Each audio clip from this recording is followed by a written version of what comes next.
Akiaria na arutwo aria marihagirwo thukuru mũbango-inĩ wa Wings to Fly na elimu program kaunti-inĩ ya Embu, mũrũgamĩrĩri wa bengi ya Equity James Mwangi augĩte atĩ mĩtugo ya arutwo ibatie kwambĩrĩria kũrũngĩrwo o kwao mũciĩ. The churches, family level, the family unit, we all must unite to address the challenge confronting our children.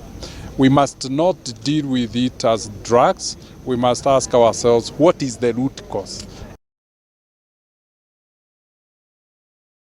Mwangi ongereire kuga atĩ thirikari na honge ingĩ itarĩ cia thirikari ikoragwo cigĩte keheri-inĩ kĩgĩna gĩa kũhũra gĩthomo njeki, ĩndĩ arutwo makaga gwĩkĩrĩra kĩo mathomo-inĩ nĩ ũndũ wa kũingĩra mĩtugo-inĩ ya kũmathũkia. One challenge the country is have to confront, and that is national value systems.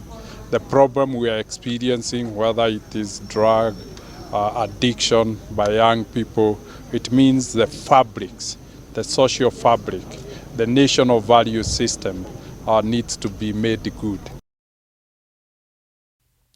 Arutwo 1,200 kuma rũgonge rwa gĩtarũ kĩa irathĩro nĩo mararĩhĩrwo thukuru mũbango-inĩ wa Wings to Fly. And I was in A-levels.